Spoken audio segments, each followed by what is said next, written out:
Buenos días, ¿cómo les va? Mi nombre es Juan Fernando Gómez, soy pediatra, neurólogo pediatra y de antemano muchas gracias por dejarme llegar a sus casas a través de las herramientas Facebook e Instagram Live con el programa Cuidando tu Bebé. Agradecer primero que todos los organizadores por la oportunidad de permitirme hablarles un poco sobre lo que es el desarrollo psicomotor de los bebés y contarles de que esta conversación que vamos a tener con ustedes la quiero manejar no solamente desde mi visión de médico, sino también desde mi perspectiva como padre de dos niños que tengo. Me gustó mucho la manera como orientaron la publicidad de la charla hablando de qué pasa si mi hijo no camina bien o en qué momento debe caminar mi hijo, porque esa pregunta es, saben ustedes, muy frecuente en el día a día de mi consulta. Los papás queremos, porque soy papá como les comentaba, saber en qué momento nuestro hijo va a hacer las cosas que esperamos debe hacer, en qué momento nuestro hijo debemos pensar que está mal que no lo haya hecho o que lo haya hecho antes de tiempo. Y con muchísima frecuencia sucede también que tendemos a comparar a nuestros hijos con los hijos de otras personas y preguntarnos por qué si el niño de esa persona lo logró o no lo ha logrado, el mío sí lo está haciendo. Déjenme decirles desde el punto de vista médico que el cerebro es como un computador. Cuando ustedes compran un computador, lo compran con ciertas partes que funcionan de cierta manera. Eso quiere decir que el cerebro tiene ciertas cosas para las cuales está programado a hacer. No podemos acelerar ciertas cosas del desarrollo del cerebro del niño porque obviamente como un computador no las va a hacer correctamente. Si yo no prendo un computador, no puedo esperar que la impresora del computador funcione, por supuesto. Entonces el niño tiene que cumplir ciertos pasos de su desarrollo para, digámoslo así, poder llegar a los siguientes pasos. Entonces muchas veces los papás me preguntan, doctor, ¿por qué mi niño todavía no camina? Y yo les pregunto, pues espere un poco, les digo, perdón, espere un poco, que su hijo primero tiene que antes de caminar, tiene que gatear, antes de eso tiene que sentarse, etcétera, etcétera. Y para esos pasos, como les comentaba, que van a ir dándose gradualmente, que están programados por el mismo cerebro del niño, se requieren unos momentos vitales. Momentos vitales nos referimos a que hay un momento en la vida del niño en que van a aparecer. Y esas tal vez de las dudas más frecuentes que los papás tienen, puesto que ellos todos esperan que los hagan en ciertos momentos por la experiencia que cada papá tiene. Les voy a poner un ejemplo. Los niños en general, los papás esperan que caminen al año de vida, pero con frecuencia sucede que algunos lo hacen un poco antes o lo hacen un poco después. ¿Es eso malo? ¿Realmente es malo que el niño camine un poco después del año de vida? No, realmente no. Hay un rango de edad que se espera que los niños tengan para la aparición de ciertas características como el caminar. Y al menos para esa característica esperamos que se dé hasta los 20 meses de vida aproximadamente. O sea, si un niño lo hace a los 18 meses, aún está bien, sin querer decir que el que lo hizo a los 12 meses lo hizo mejor, ni más faltaba. La idea es que hay un rango y no solo aplica para caminar, lo aplica para hablar, para empezar a decir sus primeras palabras, para empezar a controlar sus esfínteres, para empezar a dibujar, para todas las características del desarrollo que ya sabemos son programadas y van a aparecer espontáneamente. Hay un punto más y volvamos a la analogía del computador. Sabemos que ciertas herramientas del computador están ahí y se tienen que colocar a funcionar en su orden y están programadas para que sean así. Pero hay otras herramientas que nosotros como papás podemos facilitarle a nuestros hijos para que logren más fácil algunos de los logros que esperamos adquieran durante la infancia. Por ejemplo, el hecho de interactuar correctamente con nuestros hijos, de facilitarles una correcta nutrición, un correcto exploración y juego con el entorno, con su medio ambiente, son herramientas que son claves para facilitar que esos instrumentos que su cerebro tiene, que están listos para actuar, se den más rápido o más despacio, dependiendo cómo lo hagamos. Pasa mucho, por ejemplo, en esta temporada de cuarentena, de aislamiento que todos estamos viviendo, que nuestros hijos están muy en la casa. A veces pensamos nosotros como padres que el niño por estar en su casa y verlo jugando está feliz. Resulta que no, el niño también necesita una interacción, un juego recíproco con nosotros como familias. Necesita de estarles preguntando qué es lo que han vivido durante el día, así pensemos que solo han jugado, porque esa interacción que a veces nosotros pensamos que no les hace falta, particularmente en estos días, sí que se ha vuelto necesaria.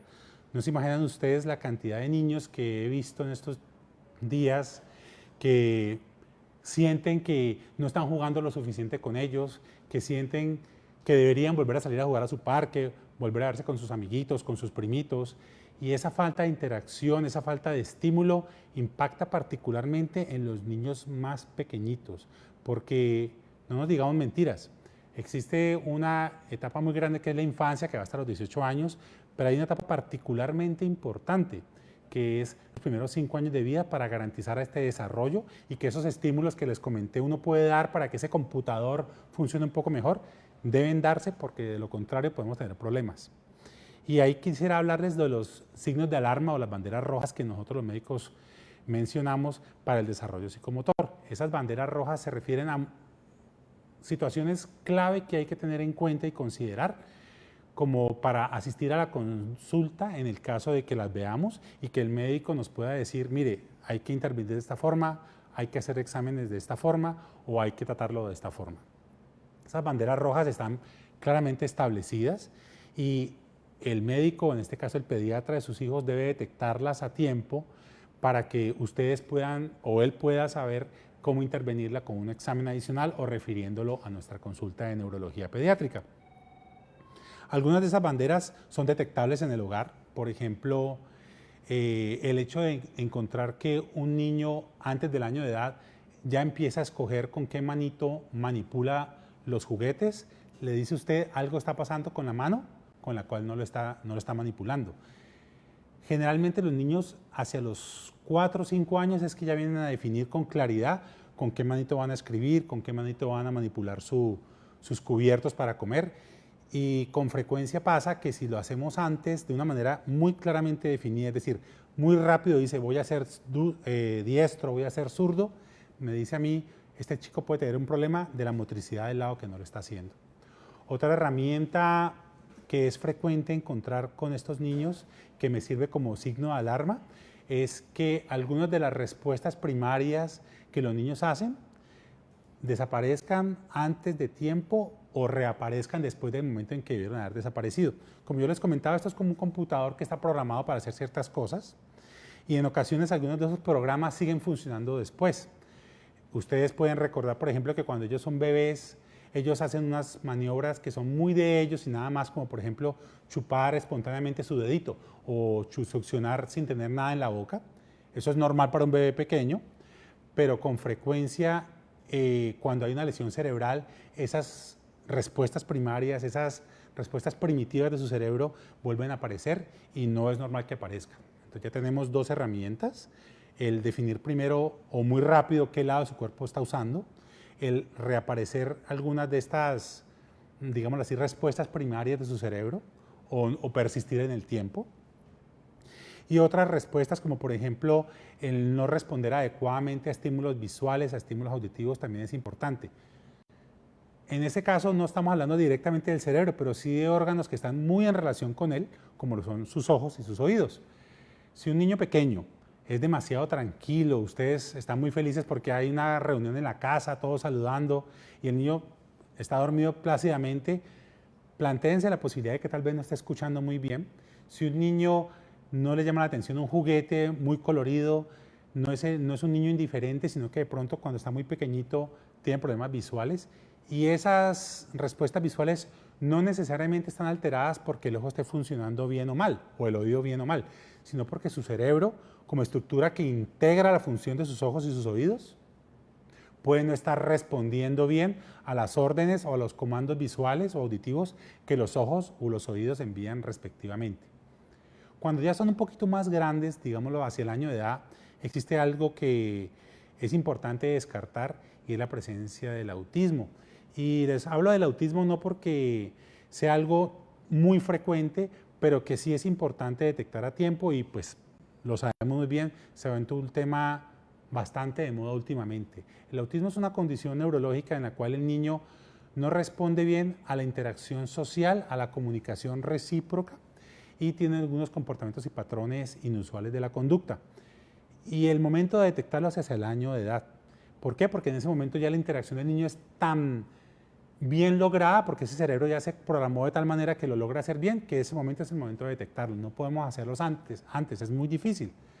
¿Cómo lo podemos hacer? a través de observar a ese niño que no responde bien a los comandos que nosotros esperamos. Por ejemplo, el niño que no imita acciones, el niño que no responde al adiós con la mano, el niño que no responde bien al comando de sonreír, al comando de desconocer a una persona que está viendo por primera vez. Por ejemplo, para mí, en mi consulta, es muy frecuente ver que el niño que tiene autismo es indiferente a la presencia mía, porque la bata, ustedes lo saben, da miedo, y si les da miedo a ustedes como papás, al niño pues con mayor razón.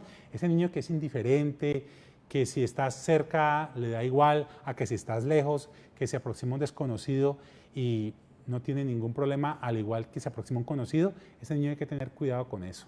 El niño que cuando juega, por ejemplo, se repite en un juego, solo hace el mismo juego siempre, no explora de modo imaginativo, me explico, por ejemplo, coge el celular y lo vuelve un carrito, lo arrastra como si fuera un carro, ese niño puede tener dificultades relacionadas con esa condición.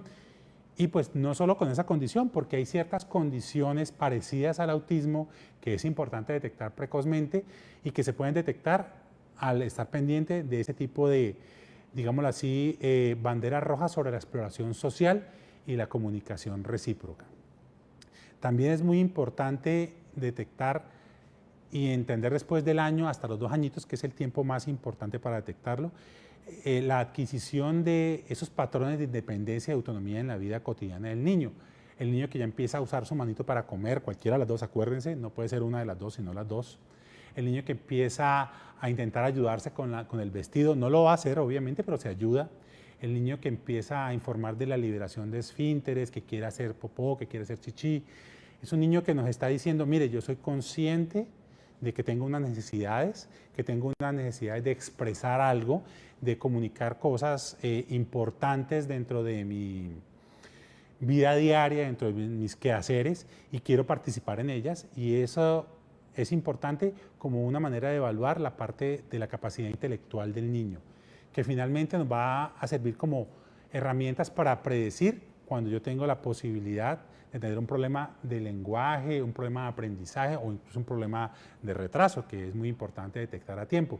Si ustedes como padres documentan que su niño, por decirlo de alguna forma, al año y medio de vida coge el carrito y en vez de jugar como si fuera un carrito, lo desbarata, lo tira al piso como si fuera un niño más pequeño, así lo haría un bebé más pequeñito, pónganse sobre alerta, consúltenlo con su pediatra. Si ustedes detectan que el niño a los 2 años aún no desarrolla su lenguaje verbal, aún no, por ejemplo, no señala lo que desea, no pide las cosas que quiere con un comando claro para que ustedes lo entiendan como un comando claro, no necesariamente verbal, por favor, asistan a la consulta.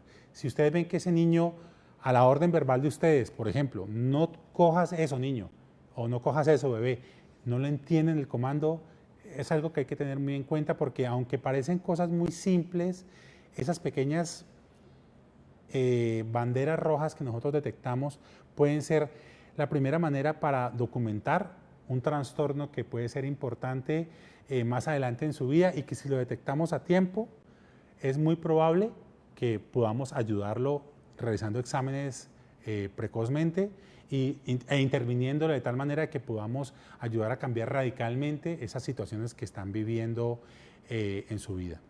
No sé si hay espacio entonces para unas preguntas. Voy a consultar a través de la aplicación.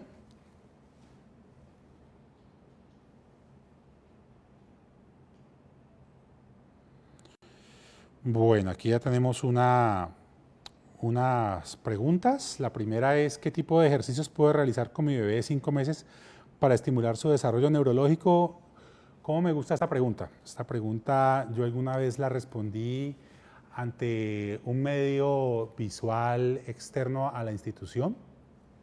Miren, hagan lo que sus papás hicieron con ustedes. Es muy importante jugar con nuestros hijos. A veces nosotros, por eso les hablaba de lo de la cuarentena, nosotros estamos tan enfrascados con el trabajo, con hacer las cosas que antes hacíamos en el trabajo en casa, que nos olvidamos que tenemos que jugar con nuestros hijos.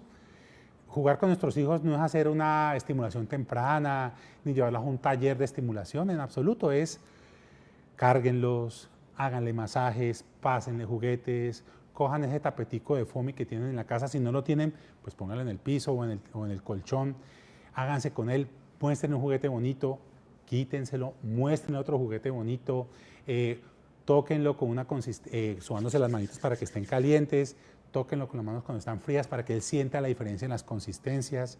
Pásenle un juguete porque a los 5 meses, como pregunta la persona que nos hace esa pregunta, ya siente una consistencia, le puede diferenciar de otra, pásenle una consistencia rugosa, una consistencia suave, una consistencia blandita. Muéstrenle una consistencia que pueda ser áspera para él, es importante que la sienta. Muéstrenle un juguete de un color muy vivo, contrástenle con un juguete de otro color. Solo hacer eso, solo jugar con nuestros niños, los niños es la mejor herramienta para poder estimularlos correctamente a la edad de 5 meses. Por supuesto, en la medida que él va a ir creciendo, necesitaremos otro tipo de estímulos. Y no les digo mentiras, para un niño más grandecito, que necesita interactuar con otros niños y no solo con nosotros, esta temporada es una temporada difícil, pero nos toca a nosotros como papás volvernos como ese amiguito del niño que antes tenían en el jardín para poder interactuar correctamente con ellos y generarles el estímulo que sabemos ellos en este momento no pueden recibir.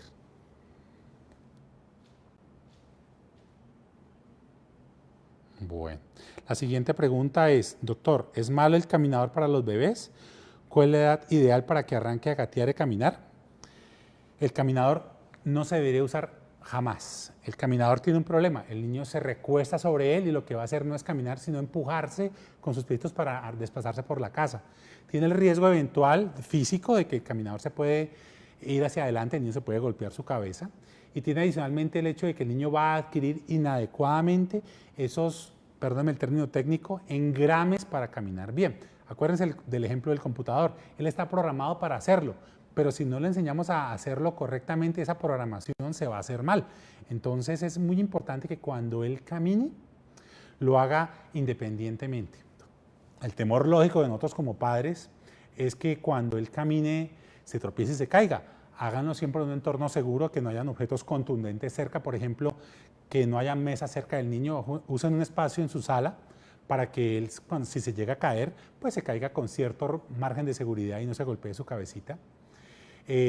Háganlo idealmente sobre un tapete para que el golpe no sea fuerte si se cae y estén pendientes ustedes de cuando esos primeros pasos se den para que lo ayuden a recibir en caso que el niño se tropiece o se caiga en el momento en que lo haga. ¿Cuándo debe gatear? A ver, chicos, hay un rango de tiempo para eso. Generalmente entre los 9 y los 11 meses es el rango, como les comentaba, en que se puede presentar. Algunos lo hacen un poco antes, otros lo hacen un poco después y algunos niños, hasta el 20 a 30% de los casos, no gatean jamás. Y eso no quiere decir que necesariamente sea algo malo. No gatear no es algo necesariamente malo. Y para caminar uno puede esperar, como les comentaba al principio de la presentación, hasta los 20 meses y seguir siendo algo normal. Alguna mamá podrá preguntar, hombre doctor, mire, pero ¿es cierto que el niño que camina un poco antes, a los 12 meses, y el que camina a los 20 meses puede tener alguna diferencia? Es probable que sí. No les voy a decir mentira, es una pregunta muy frecuente de los padres. El niño que posiblemente camine hacia los 20 meses va a ser un niño menos hábil motrizmente que el niño que lo haga un poco antes. Pero eso no necesariamente es malo, y en esto quiero volverme papá como ustedes, y ahí depende mucho de lo que yo espero que mis hijos hagan y que los haga felices. Muchas veces como padres tenemos ciertas ilusiones bonitas con nuestros hijos y a veces nuestros hijos no las cumplen y para nosotros es muy frustrante ver eso. Pero pónganse en el lugar de los hijos y piensen cuando ustedes eran muchachos, cuántas veces ustedes querían hacer cosas que iban en contra de lo que el plan de sus padres tenían para ustedes. Yo quiero que mi hijo sea gran futbolista, pero a mi hijo no le gusta el fútbol. Y yo me tengo que frustrar por eso. No, porque es lo que mi hijo lo haga feliz. Yo quiero que mi hijo sea médico y resulta que a mi hijo le gustan solo los números y va a ser ingeniero.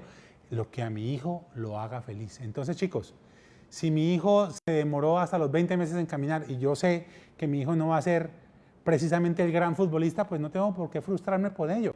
Porque si mi hijo va a ser feliz siendo un buen técnico de computadores, siendo un buen ingeniero, siendo un buen, qué sé yo, cualquier otra profesión que no tenga nada que ver con la parte del deporte, pues que sea feliz siendo lo que es.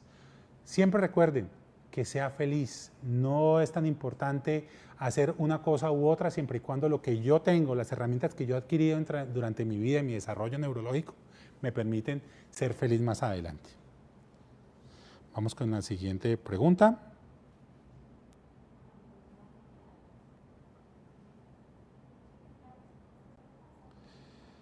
Un segundo, por favor. ¿A qué edad mi hijo debe seguirme con la mirada? Bueno, a ese punto lo respondimos parcialmente en la primera parte del video. Recuerden ustedes que si un niño muy pequeñito no te mira, digámoslo así, antes de los 6 meses, lo primero que hay que pensar es un problema visual y es importante y muy recomendable que todo niño, por sano que ustedes lo vean, vaya a consulta al menos una vez al año durante los primeros 5 años de vida con el oftalmólogo. Mis hijos lo hacen, yo lo hago como papá. Vayan, ustedes no ven ningún problema en sus hijos, pero llévenlo, por favor. Los problemas visuales es importante detectarlos con los niños que aparentemente se ven sanos, ¿ok? Y si el niño después de los 6 meses no hace un buen contacto visual, ustedes ven que no los persigue por la habitación como ustedes esperan que lo haga. Si el niño, por ejemplo, el ejemplo que les ponía cuando llega al consultorio, no se asusta con la bata del médico o con el desconocido que llega a saludarlos a la casa, y después de los 6 meses piensen en las desórdenes que les comentaba relacionados con el autismo, con las dificultades de interacción social, que es importante tenerlos en cuenta después de esa edad. Antes de 6 meses, problema visual. Después de 6 meses, problemas relacionados con desórdenes sociales o del autismo y relacionados. Mi hijo tiene 4 meses y no sostiene la cabeza. ¿Hasta cuándo es normal? No se preocupe, mamá, hasta los 6 meses puede ser normal. El niño en general, lo primero que hace es sostener la cabeza en una posición. Ustedes lo ven cuando tratan de levantarlo para cambiarle los pañales, él trata como de empujar su cabeza hacia el frente y esa es la primera muestra de que está empezando a sostener la cabecita y eso lo logra en general entre el mes y los 2 meses. Posteriormente ustedes van a ver que cuando ya lo levantan boca arriba, él ya sostiene bien la cabeza y lo último que va a lograr es sostener bien la cabeza boca abajo. Entonces es el típico bebé de la fotico muy bonita que está boca abajo levantando y mirando su entorno todo el tiempo. Eso lo logran ya más tardíamente y generalmente uno espera hasta los 4 o 6 meses. No se preocupe, mamá, no hay ningún problema con eso. Téngale paciencia. Si ya ha logrado hacerlo en la posición boca arriba, el niño va bien, no se desespere por eso.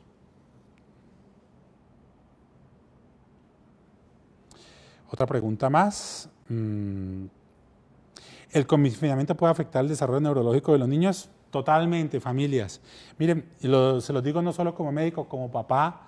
El hecho de que los hijos no se vean con sus amiguitos, el hecho de que los hijos no reciban la interacción normal, es muy importante para, de alguna manera, determinar su desarrollo neurológico y créanme que es clave, véanlo como una oportunidad, familias, de que el niño reciba un correcto estímulo por parte nuestra, que somos los que tenemos para interactuar con él. No somos niños, no somos sus amiguitos de colegio, pero vinculémonos en el juego de ellos. Juguemos al juego del Lego, juguemos a armar el juguete, veamos con ellos el video de la profesora, luego hagamos una representación con el video, dibujemos con ellos, hagamos concursos de dibujar cosas, hagamos un dibujo nosotros y pongámoslos a colorear, asumamos el rol del amiguito con el juego. A veces nos puede parecer un poco como ridículo y además no tenemos tiempo, somos muy ocupados, tenemos el teletrabajo. Démosle un espacio a nuestros hijos ahí. Nosotros somos la clave. Créanmelo que esto es una oportunidad para nosotros como padres de interactuar correctamente con nuestros hijos, de facilitarles esa exploración, esa interacción que a veces nosotros les negamos por pensar que en el colegio o en el jardín la tienen. Busquemos siempre ese espacio. Bueno. ¿Hay algún problema con un cefalomatoma en el desarrollo? Mi bebé nació, pero no se le desapareció. Los doctores me dicen que eso y se formó hueso y que no me preocupe. Para todos, el cefalomatoma es, hagan en cuenta el chichón que les sale a los niños cuando están en el trabajo de parto.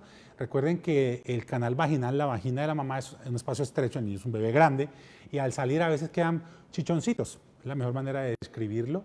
En general desaparecen casi todos antes del 4.º mes de vida. Si después del 4.º mes de vida ese cefalomatoma, ese chichoncito persiste, es importante asistir a consulta con el pediatra o con el neurólogo.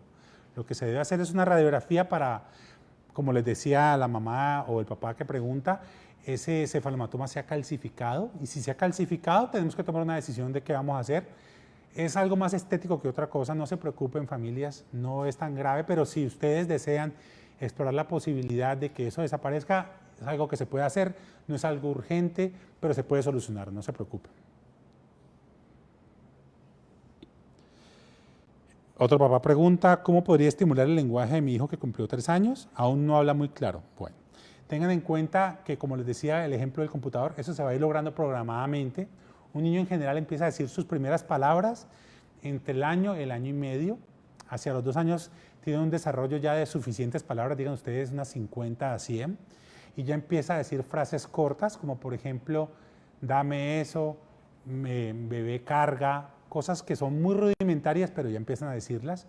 Hacia los 3 años empiezan a decir frases un poco más elaboradas, usar por ejemplo los adjetivos o los artículos dentro de la frase para que recordemos un poco el colegio. El bebé quiere eso, el niño quiere comida, no quiero sopa, cosas que son un poco más elaboradas, pero no esperen que un niño a los 3 años hable y mantenga una conversación con ustedes. De hecho, familias, la conversación como la que podrían sostener ustedes con su pareja, con sus amigos, se logra mucho más adelante en su vida y no tiene que ser motivo para ustedes el preocuparse por el hecho de que el niño todavía no conversa a los 3 años de edad. Yo que espero a los 3 años un niño con frases más o menos elaboradas, donde exprese de una manera más o menos clara lo que quiere. Con frecuencia el niño en esa etapa usa el ceseo, es decir, que interpone la lengua en el momento en que habla, como si fuera un español, hagan de cuenta. No usa todos los vocablos que debería usar dentro de una frase. Por ejemplo, la palabra perro no la diría completa, omitiría la R. Y es algo esperable para ellos, no se preocupen por eso. Siempre y cuando el niño tenga la buena intención comunicativa, use frases más o menos elaboradas y tenga una capacidad de entender lo que ustedes le están preguntando con frases, no con comandos visuales, lo está haciendo bien. No se dejen influenciar, como les decía a ustedes al principio del video, por esa mamá que le dice, no, es que mi hijo ya lo hace. Algunos lo hacen un poco antes, otros un poco después. Siempre y cuando tenga la intención comunicativa y logre las frases que les estoy diciendo, está bien. Bueno. ¿Es malo que mi niño de 10 meses vea televisión o celular? Familias, sí, no es bueno. Creo que en esta situación de confinamiento en que estamos todos, le damos mucha importancia a veces a ese tipo de interacciones. Ojo con eso, porque hay recomendaciones muy claras de sociedades científicas en las cuales se habla de que eso no se debe hacer. Hagan lo posible por jugar con ellos, como les comentaba, el niño menor de un año no tiene por qué estar expuesto ante una pantalla. Jueguen con él, tómense un tiempo, ese teletrabajo, esa teleconsulta que ustedes hacen con sus empresas para buscar un espacio para jugar con sus niños, jueguen con el chilindrín, pásenselo, quítenselo, pónganle música, bailen con ellos al ritmo de la música, háganlo así.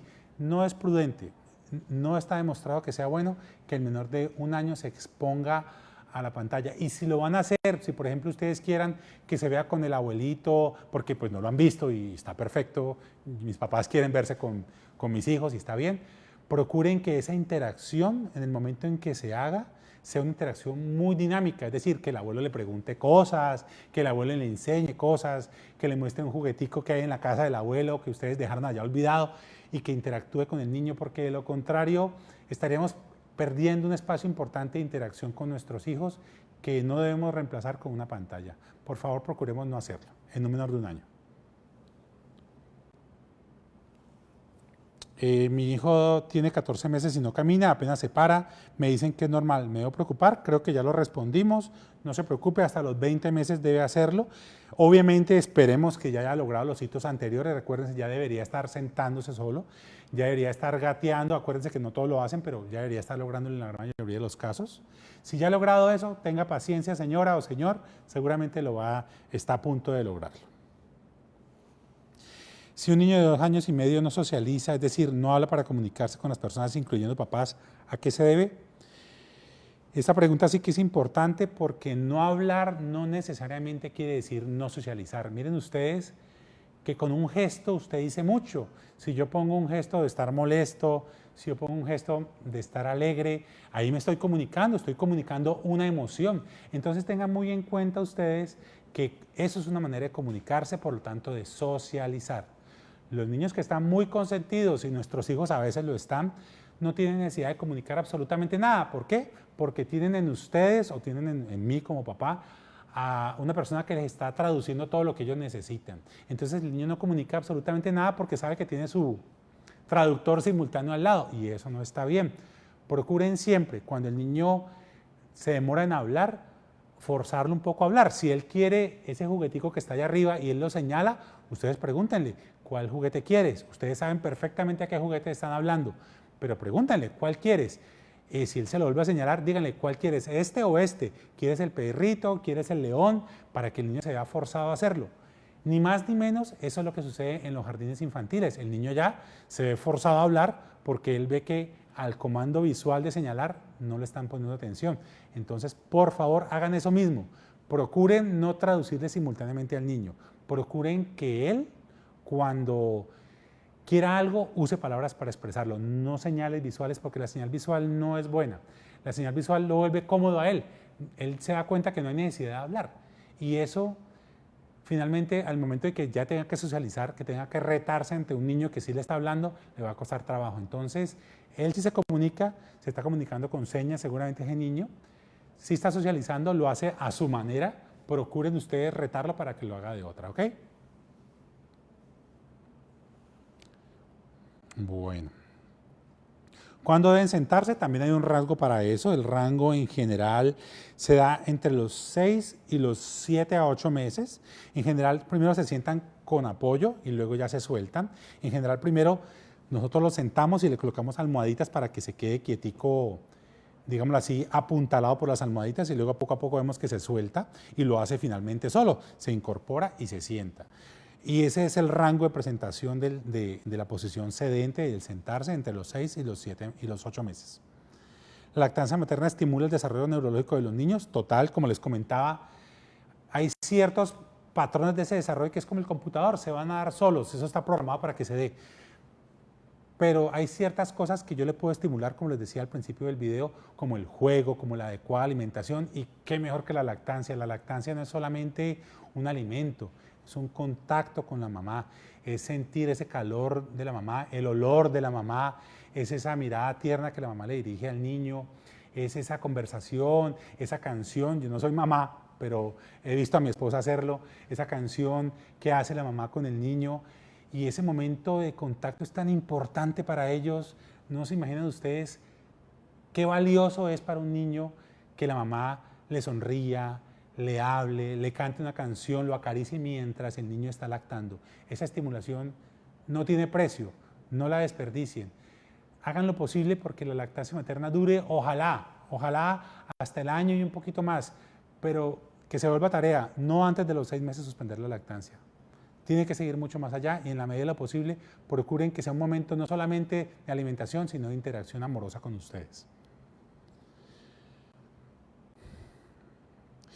Doctor, ¿cómo ayudar a mi hijo que nació con displasia de cadera? ¿Tiene algún defecto en lo neurológico? No se preocupe. Por favor, la displasia de cadera es un defecto de su caderita muy relacionado con su desarrollo de la cadera en sí y no tiene nada que ver con el desarrollo neurológico. El niño con displasia de cadera puede caminar, puede gatear, puede sentarse y puede levantarse. Tal vez le va a costar un poco de trabajo porque ustedes saben que él tiene una férula, un aparatico especial que le ayuda a mantener la cadera en posición, pero él lo va a lograr y se ha visto, no solo por mí, sino por estudios que se han hecho muy importantes, de que el niño con displasia de cadera en general logra su desarrollo motor en el momento en que tiene que ser. No se preocupen por eso, no dejen que se retrase, estimulen lo normal para que lo hagan en el momento en que tiene que ser, sin importar el problema de su cadera. ¿Desde qué edad recomienda que mi niño inicie la interacción con una computadora? En general, debería hacerlo mucho más allá del 2.º año de vida. Lo ideal, y la Academia, la Sociedad de Pediatría lo recomienda, si ustedes quieren pueden consultar, debería hacerse de manera muy pausada a partir de esa fecha, con periodos muy cortos de interacción, una interacción que tiene que ser, ojo, muy recíproca, no es sentarlo a ver un video media hora, es que como ustedes lo han visto en las clases de virtualización en el colegio, en el jardín, la profesora juegue con ellos, les pregunte cosas, les muestre muñequitos, el muñequito haga una cierta función, el niño replique la función en la casa. Por favor, que no sea sentarse a ver un video o el programa de televisión, el video de YouTube durante media hora, una hora, porque no es correcto.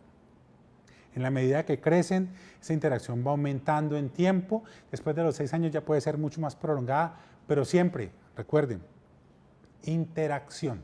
El niño tiene que de alguna manera ser recíproco con eso. Afortunadamente, esta situación que estamos viviendo nos va a permitir a nosotros escoger como padres qué herramientas de los videos que vemos, qué herramientas de los programas de televisión, de los entornos virtuales que hay, son mejores para nuestros hijos en la medida que le permitan a él expresarse e interactuar y ser calificado en la interacción. No solamente sentarlo a ver un programa, es que el niño responda y el programa le responda a él. Cada vez veremos programas más sofisticados y herramientas más técnicas que nos van a permitir a nuestros hijos interactuar de manera recíproca con esas, digámoslo así, tecnologías nuevas de la comunicación. Mi hijo de 30 meses sufre algo llamado trastorno de ausencia. ¿Cómo se debe manejar? Te lo digo muy sinceramente, papá o mamá, no conozco ese término de trastorno de ausencia. Evidentemente te refieres a que tu hijo no está conectado contigo, me imagino que a eso te refieres. Pienso que lo más prudente en ese caso es ve con tu pediatra, que él descarte, que esa dificultad de interacción no se deba a que no está escuchándome bien, a que tenga un retraso en la maduración de su desarrollo neurológico. Si es así, por favor, cualquiera de las dos circunstancias, que tu pediatra te remita lo más antes posible al neurólogo para que evaluemos qué está pasando, si realmente hay un problema auditivo, si hay un problema de otro tipo neurológico, de su desarrollo de interacción social, un retraso en su desarrollo importante, condiciones como el autismo, formas de convulsiones. Eso tenemos que descartarlo en la conducta, por favor, en la consulta, perdón, por favor, siempre asiste a la consulta cuando veas que un niño de 30 meses se demora en interactuar.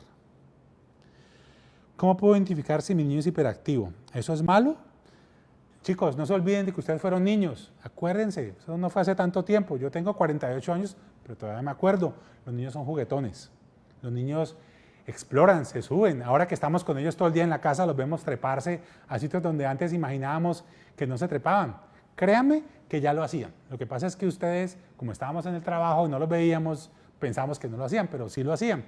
Todo niño es juguetón, todo niño es inquieto, pero cuando ustedes vean que esa inquietud supera, digamos, lo que esperamos como padres, sea la inquietud normal, por favor, asistan a consulta. Créanme que el corazón de papá vale más que mucho. Cuando ustedes dicen, esto no es normal, se me pasó ya de la inquietud, asistan a consulta, vayan con su pediatra, que el pediatra lo refiera al neurólogo, vayan directamente al neurólogo. Él les dirá qué momento ya la inquietud se pasa de eso. El niño generalmente antes de los 5 años es muy juguetón. Ningún niño se concentra más de 3 o 4 minutos por completo a esa edad. Entonces, si pasa de los 5 años y ya la inquietud realmente se está pasando para su apreciación como padres, si ustedes empiezan a notar que el niño no es capaz de quedarse sentadito en esa silla haciendo su tarea más de 3, 4 minutos, por favor en ese momento de su vida asistan. De lo contrario, no se preocupen. Jueguen con él, procuren un espacio donde él toda esa energía que tiene como niño menor de 5 años pueda desahogarse, difícil porque estamos encerrados en casa, pero busquemos el espacio. Y si ven que definitivamente se pasa, los espero en la consulta. Doctor, ¿qué son lesiones de la masa encefálica? La masa encefálica es una manera coloquial de decir el cerebro. El encéfalo es el cerebro, es todas esas estructuras que están acá dentro de nuestra cabeza que incluyen una cantidad de regiones del cerebro que pueden afectar diferentes funciones. Para ponerles un ejemplo, la parte de atrás controla el equilibrio, un poco más arriba la visión y la audición, un poco más al frente la parte motriz, la parte del lenguaje, la parte de la memoria, la parte del raciocinio. Entonces, si alguna de esas partes se lesiona, eso es lo que denominamos una lesión cerebral o una lesión encefálica. La masa encefálica cuando se lesiona puede presentar cualquiera de los síntomas que les he descrito, afectar cualquiera de esas regiones y pues debe ser evaluado, por supuesto. Finalmente y última pregunta, hablando de lactancia, ¿cómo puedo suspender la lactancia materna de manera correcta? Mi niña tiene 22 meses. Bueno, mire, hablemos de lo que hablábamos ahorita. Es un entorno de amor muy lindo, es un entorno donde no solo alimentamos, sino que brindamos interacción, brindamos reciprocidad, afecto y cariño, y también brindamos defensas, que tal vez se me había olvidado un poquito de esa parte. Pero después de cierto tiempo, la alimentación ya pierde como ese rol de proporcionar defensas a nuestro niño. La leche materna, sabiamente la naturaleza va cambiando y cada vez aporta menos defensas al niño, cada vez se vuelve más como un entorno de solamente hidratación, ya no aporta lo que aportaba previamente, la cantidad de nutrientes que lo hacía antes. Por lo tanto, tengan muy en cuenta que después del año el valor nutritivo de la leche cada vez es menos y cada vez es más el de los alimentos que ustedes ya han ido introduciendo gradualmente en el niño. Un niño con 22 meses ya debería estar en proceso de destete. Yo te sugiero, papá o mamá, que lo hagas de una manera gradual, como haríamos cualquier retiro de algo en nuestra vida. Les voy a poner un ejemplo. Un fumador. El fumador no puede dejar de fumar inmediatamente, eso es imposible. Es un proceso gradual de deshabituarme al cigarrillo, ¿cierto? Entonces, si fumaba una cajetilla al día, luego fumaré media, luego fumaré un cuarto. Es posible que no pueda y me tenga que devolver a la media cajetilla. Es igual con la lactancia. Cuando llevamos tanto tiempo lactando, el bebé ya se habituó. Y como se habituó a la lactancia, tenemos que deshabituarlo poco a poco. Démosle cada vez más valor a la alimentación con otras formas de alimentos. Me explico, el teterito, los alimentos ya a través de la comida convencional, que él coma lo que comemos en casa, que él vea que mi alimentación es la misma alimentación que mis papás, porque eso me vincula al entorno de mis papás. Que él sienta que el espacio de interacción con mi mamá no se pierde por el hecho de estar sin lactarme, que en vez de lactarme más bien me abrace con ella, me quede un rato en contacto, que sigamos cantando canciones, que sigamos contando historias, que me leas un cuento, mamá, recostado en el regazo de ella, pero que no sea la lactancia. Se logrará exactamente lo mismo, la interacción y el vínculo, pero sin necesidad del alimento, que realmente a los 22 meses ya no es mucho. Hágala gradualmente, mamá o papá, hágalo de tal forma de que el niño no sienta un trauma por la retirada inmediata de la lactancia. Entienda que el niño a veces va a pedir y pues a veces toca ceder un poco, pero siempre con ese norte de que, mi amor, tú tienes que dejar de lactar ya porque ya no es el momento. Y él tiene que entenderlo gradualmente y lo va a entender como lo hacemos todos cuando nos deshabituamos a algo. Bueno, familia, creo que esas son todas las preguntas que habían. Les agradezco mucho el espacio, la oportunidad de estar con ustedes. Cuídense mucho en esta temporada, cuiden mucho a los abuelitos, a los tíos, y pues obviamente aquí los esperamos con todas las medidas de precaución para que en caso de que alguna de estas situaciones estén presentándose, las resolvamos a tiempo y las manejemos correctamente. Muchísimas gracias, buen día.